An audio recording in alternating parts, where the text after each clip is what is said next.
Orchids, when they first arrived, especially in the UK here, they were just so different to everything else we had. Nothing has got the pull of these orchids. So you just got to look at them. They're sort of just so appealing.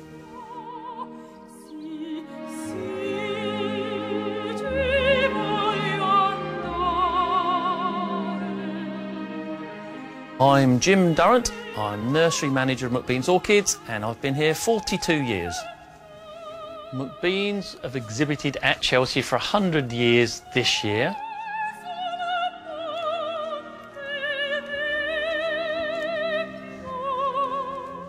The plant group's massive. I mean, we've got nearly 31,000 species, for instance. And that's just the species. Then we've got the hybrids. I've made thousands of hybrids. And of course, every single one is different.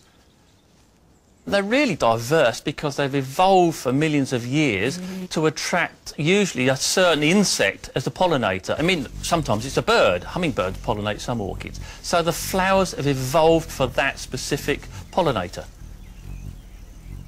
In the intricate flower, they have sort of a certain range of sepals and petals. But then some of them have altered the petals to become a lip. So you can have like a pouch lip, or you can have a flared lip.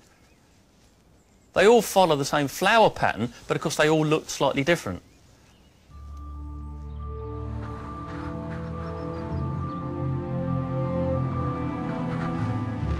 The orchid world has changed dramatically in 100 years. Orchids were worth thousands of pounds in today's money, literally more than some houses were.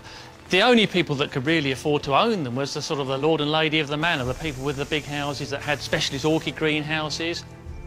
But in the mid-60s, micropropagation came in, where we could produce thousands, if not millions, of plants from a single cell. It's brought the price down to the price of an average pot plant, which means everyone can have one. Every house in the country now should have an orchid in it.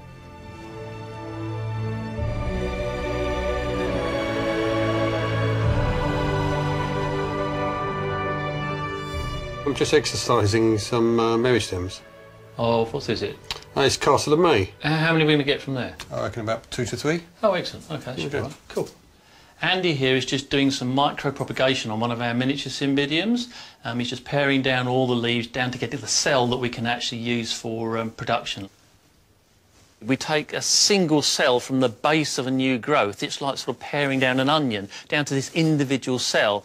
We can then sort of put that in a sort of a little culture jar, and it'll multiply to a factor of 10. We then divide each of those 10 off, put them into their own little tubes. They in turn will multiply. We keep doing this until I've got my 10,000. We stop multiplying them, and then they'll all grow up to be identical because they've all come from the same exact cell.